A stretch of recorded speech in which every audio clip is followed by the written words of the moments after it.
And yet this particular ad got 4 Pinocchios from the Washington Post, which is not true. And this is what factcheck.org had to say. We found no evidence to support the claim that Romney, while he was still running Bain Capital, shipped American jobs overseas. Well, you now have a similar ad out. Why do you keep with that? I would say that factcheck.org ought to read the Washington Post, which is the one that came up with a report that said, looking at SEC filings, that Mitt Romney and Bain Capital were pioneers in outsourcing.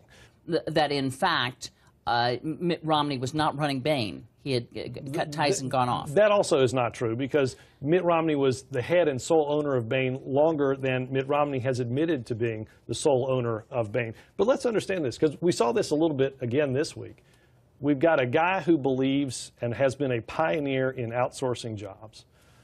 And quite frankly, he offshores most of his own personal investments, presumably to shield them from taxes. Candy, I don't know about you. I pick a bank because there's an ATM near my home, right? Mitt Romney had a bank account in Switzerland.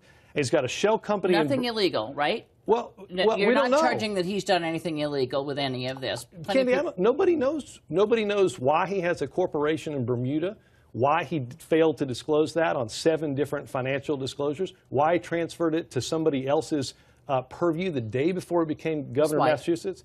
The one thing he could do, Candy, to clear up whether or not he's done anything illegal, whether he's shielding his income from taxes in Bermuda or Switzerland, is to do what every other presidential candidate's done, and that's release a series of years of their own tax returns. Mitt Romney's father was the pioneer for releasing a series of tax returns. The best way to figure out if Mitt Romney's complying with American tax law is to have him release more of his tax returns. This is a guy whose slogan is Believe in America, and it should be business in Bermuda.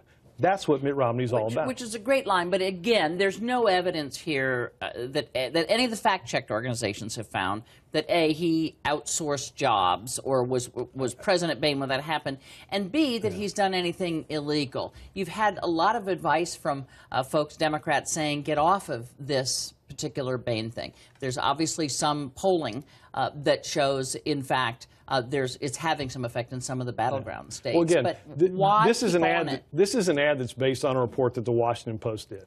Okay, so I would encourage everyone to go to WashingtonPost.com and read that report.